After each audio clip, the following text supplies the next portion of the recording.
I hope this can be a clever one.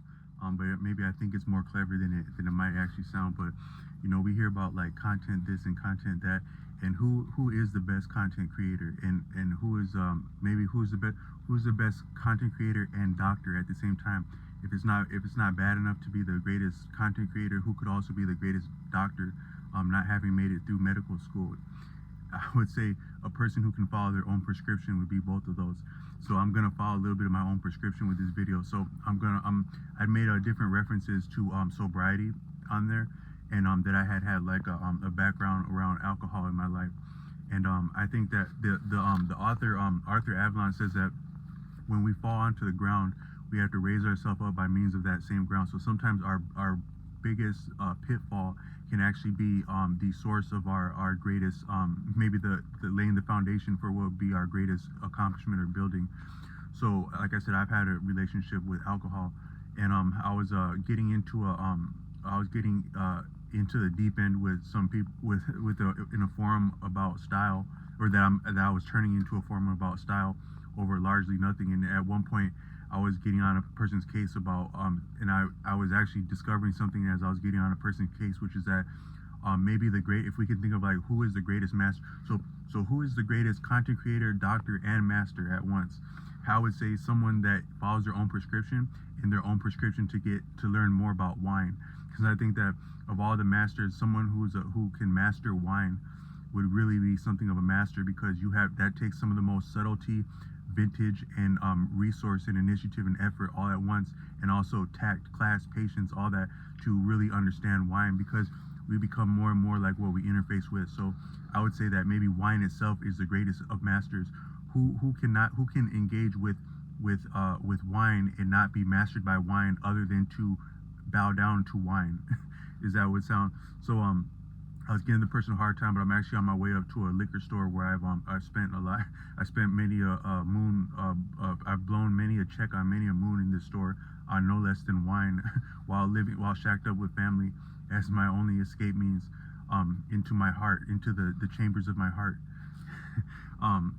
So that's the act. So wine is a greater master than any men, but yet wine is merely a token of entrance into the chamber of our own heart, which is yet to be had by all men. Yet men can be greater than wine in that sense, or what wine leads to wine had led to, from whence it came, from whence it sprung. But I'm gonna walk up in here and make a proper ham of myself, and ask about inquiry into where I can get opportunities to be better with wine, and maybe work in wine. I'm actually going through training right now to be in the service industry, because I like to banter with people and have a good time, and also make cash money.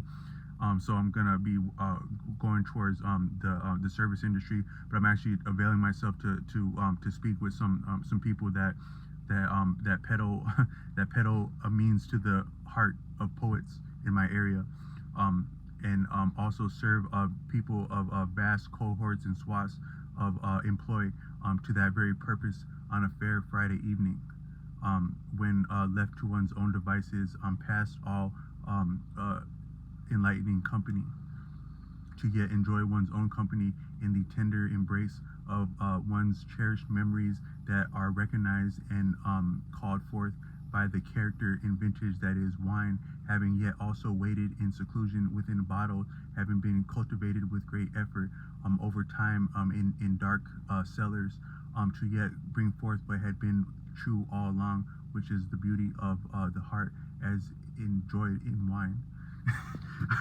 to pull one out of my bifurcated backside. The region of my lower bifurcated backside is a source of great insight into love, peace, and harmony.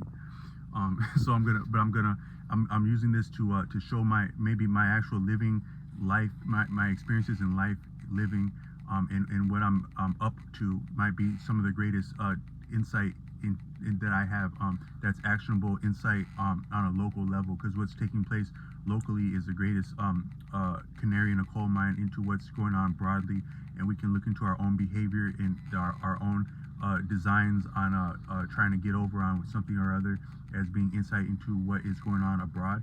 And then when we share that with one another, we can yet gain further insight and to really come with a different angle that wasn't being anticipated, for an enjoyable outcome. The greatest joy is that which was not anticipated. I hope this is of value. Peace.